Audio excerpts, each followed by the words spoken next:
सर्वांना नमस्कार. अजय इंगवले आपल्या यूट्यूब चॅनलमध्ये आपणा सर्वांचे सहर्ष स्वागत.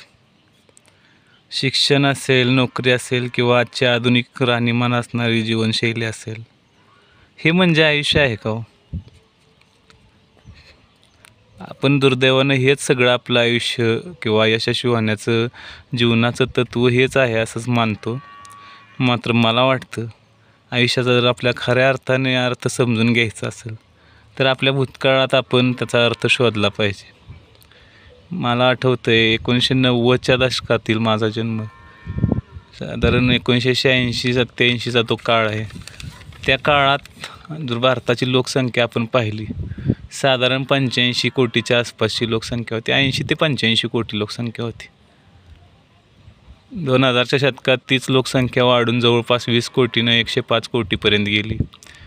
दर 10 वर्षांनी 20-20 कोटी असं आपण जर विचारात घेतलं तर सध्या भारताची लोकसंख्या म्हणजे अजून काही लोकसंख्येची आपली जनगणना झालेली नाही आता अलीकडच्या काळात, मात्र तरी जी काय आहे ते 150 कोटीच्या आसपास आहे असं म्हटलं जातं. तर जुन्या काळात गर्दी नव्हती गावांमध्ये, गावाकडं जास्त गर्दी असायची, शहरांमध्ये लोक गावाकडचे फार कमी असायचे. आता बरोबर नेमकी उलट परिस्थिती झालेली आहे. लोक शिक्षणासाठी, रोजगारासाठी, नोकरीनिमित्त, व्यवसायानिमित्त खूप मोठ्या प्रमाणात शहरात स्थलांतर झालेलं आहे.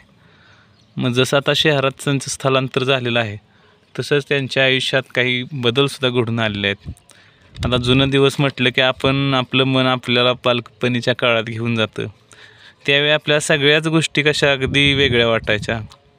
मला आठवतं आहे त्या काळी लग्नाची जी आपली पद्धती होती ती दारातलं लग्न असायचं. म्हणजे वाड्या वस्त्यांवर सुद्धा गावातल्या जिथं जिथं मुलीचं घर असेल तर तिच्या दारात किंवा कधीतरी फार एखाद्या ठिकाणी अगदी मुलाकडच्या दारात असं एक मांडव टाकलेला असायचा.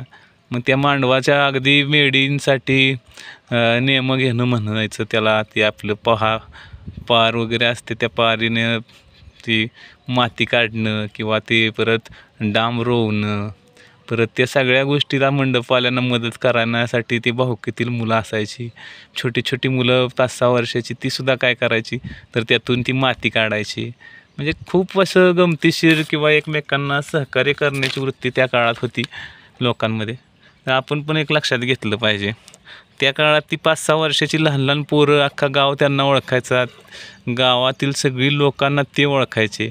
म्हणजे शाळा, शिक्षण, नोकरी या असल्या गोष्टीचं टेन्शन घेणारा काळ नव्हता तो. दुर्दैवानं आपली आता लोकसंख्या जवळपास 80च्या दशकाच्या दुप्पट लोकसंख्या आता झालेली आहे. जवळजवळ 50 वर्षात म्हणू आपण या. तर 75 कोटी 80 कोटी असणारे आता 150 कोटी पार गेले. लोकसंख्या वाढली की बऱ्याचशा समस्या वाढल्या, रोजगारांच्या संधी कमी झाल्या थोड्या, किंवा खूप असं स्पर्धा वाढली म्हणूया आपण. जुन्या काळात नोकऱ्या, सरकारी नोकऱ्यांचं खूप वलय होतं. आता सरकारी नोकऱ्यांमध्ये खूप प्रचंड स्पर्धा आहे. काही निवडक नोकऱ्याच आहेत की जिथं म्हणजे विद्यार्थ्यांना वाटतं की बाबा आपलं काहीतरी करिअर होऊ शकतं. नाही तर काही ठिकाणी तर आता सरकारी नोकऱ्यांचं पण बऱ्याच ठिकाणी म्हणजे त्या संपुष्टात आलेल्या आहेत काही ठिकाणच्या. तर खाजगीकरण झालं, 90च्या दशकानंतर जागतिकीकरण आलं, म्हणजे सगळं जग हीच बाजारपेठ झाली. खुलं व्यापारी धोरण आपण 1995ला गॅट करार जो होता त्यानुसार ते स्वीकारलं आणि जग जवळ आलं. सगळ्या जगातील वस्तू इकडच्या तिकडं, तिकडच्या तिकडं. 2000 नंतरच्या काळात दूरसंचार क्रांती झाली. नंतर 2010 नंतर इंटरनेटचा खूप प्रभावी वापर सुरू झाला. आजकाल तर आपण वस्तूसुद्धा खरेदी करण्यासाठी जात नाही बाहेर. ते जुन्या काळात बघा, सणासुदीच्या वेळी आपण एकमेकांच्या घरी दिवाळीच्या फराळाचे डबे दिले जायचे. त्यानंतर गावात आपल्या देवाला नैवेद्य दाखवला जायचा. खूप गोष्टी आहेत अशा की जे काही जुन्या गोष्टी होत्या. आणि त्यातलं मला आठवतं आहे साधारण 1995-96चा काळ असेल. त्या काळात टी व्हीवर म्हणजे टी व्हीचा नुकताच गावाकडं जास्त प्रसार व्हायला लागलेला होता. गावात 2-4 घरात टी व्ही असायचा. मग ते शुक्रवारी असेल संध्याकाळी 9 ते 12, शनिवारी रात्रीचा, नंतर रविवारी सकाळची रंगोली, दुपारचं छायागीत, संध्याकाळचा मराठी चित्रपट.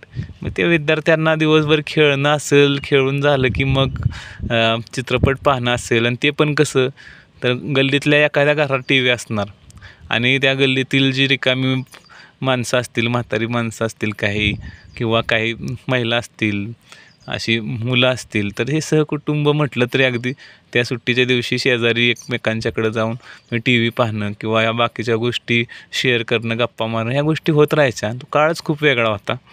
तसं त्यानंतर मग आपण जर बघितलं, सोमवार ते शुक्रवार शाळा असायची. आता शाळेत सुद्धा मुलं त्यावेळी खूप डिवोशनली काम करायचे. म्हणजे ते दर शनिवारी मला आठवतं की गावातून शेण गोळा करायचं, कोणाच्या घरी गुरं असतील, गाई असतील तर तिथून जाऊन पाटीतून शेण आणायचं, ते सारवायचं हापशीवरून पाण्याची कळशी घेऊन. ते सगळं खूप गमतीशीर गोष्टी होत्या आणि अशी आपुलकी वाटायची. शाळेच्या त्या अंगणात प्रांगणात आपले हात त्या स्पर्श केले, त्या अंगणाला आपण सारवलं हे ते खूप असं. शिक्षकांना तर आपण देवच समजायचो त्या काळात, म्हणजे लहानपणी मराठी शाळेत वगैरे असं. काळ जसा जसा बदलत जातो तसं तसं थोड्याशा गोष्टी काही बदलत जातात.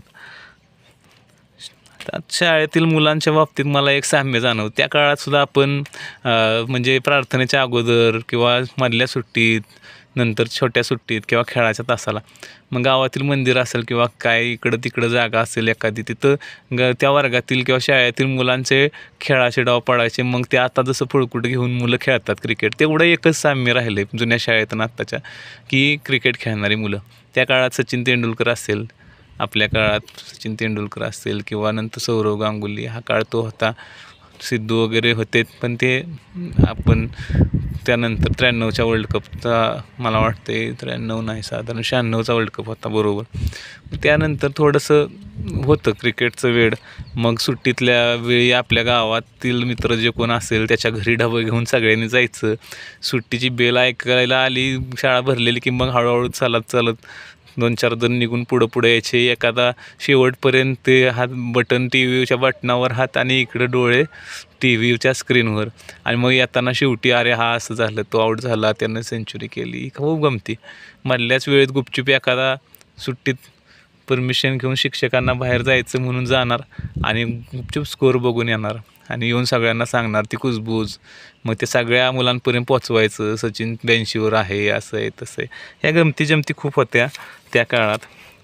त्यानंतर आपण जर पाहिलं तर त्यावेळी कोणताही मोबाईल नव्हता ना, पावलापावलावर टी व्ही होता, गाड्या नव्हत्या, काहीसुद्धा नव्हतं. फक्त प्रत्येक दारात एखादी सायकल उभी असायची. 2-4 घरा ओलांडून गेले की बैलगाडी असायची. दिवसात 10-20 बैलगाड्या दिसायच्या आणि सायकलीवरच इकडं तिकडे यायचा. शेजारच्या गावात परगावाला जायचं झालं तर सायकलवर बसून कॅरियरवर वडिलांच्या बरोबर आपण जाणे. खूप सुंदर दिवस होते ते. एखादी दुसरी रिक्षा असायची गावात. संध्याकाळी शाळेतून आलं की मग बांधावर आपल्या रानात शेतात उभं राहून डोंगराळ जाणारा जो सूर्य आहे ते पाहत राहायचं. तसंच अंधार पडताना आभाळाची पहिली चांदणी दिसेपर्यंत आभाळ डोळ्यात साठवून घ्यायचं आणि मगच आईची हाक आली की मग पटकन घराकडं पळायचं. असे दिवस आता परत येतील का? नाहीत येऊ शकणार. कारण आता काय झालं आहे, स्पर्धा प्रचंड वाढली, दुप्पट लोकसंख्या झाली आणि रोजगाराच्या संधींचं जे कमी प्रमाण आहे त्यामुळं लोक एवढी घाबरलेली आहेत की त्यांना ते मूल जन्माला आलं की पहिलं त्याचं करिअर काय करायचं ह्याचंच टेन्शन आई वडिलांना असतं. या गोष्टी होत राहतात, करिअर वगैरे. आपण तरी काय प्रत्येक गोष्ट काय आपण आपल्या आईबाबांनी सांगून आपण केली का अभ्यास? जसं जसं होत राहतं आयुष्यात, येत राहतात वळणं, तशी त्या वळणावरून ती मुलं पार होत जातात. आपण आता कितीही जरी ठरवलं तर डोंगराळ जाणारा सूर्य काय आपल्याला रोज आपल्या कामामुळे पाहता येत नाही आणि आभाळात उगवणारी पहिली चांदणीसुद्धा आपणाला शोधूनसुद्धा सापडत नाही. आयुष्याच्या वाटेवर आपण बेभान होऊन वेड्यासारखे धावत राहतो, इतके की आपल्याला मागे वळून पाहण्याचे भानच राहत नाही. चला तर मग आजपासून आपण थोडं मागं फ्लॅशबॅकमध्ये आपलं आयुष्य घेऊन जाऊयात आणि काय सुंदर ज्या गोष्टी असतील त्या गोष्टी, आठवणी त्या मनात साठवून आपण पुन्हा नव्याने पुन्हा जुने दिवस जर जगता येत असतील जगण्याचा प्रयत्न करूयात. ताणतणाव बाकी गोष्टी ह्या होत राहतील, सगळ्या गोष्टी होत राहतील. आयुष्य पुन्हा मिळणारी गोष्ट नाही. त्यामुळे ह्या गोष्टी असतील किंवा भविष्यातील काय सुंदर स्वप्न असतील, स्वप्नांचा ध्यास घ्यायला पाहिजे आपण आणि ती पूर्ण करण्याचं वेळ आपल्याकडं असलं पाहिजे.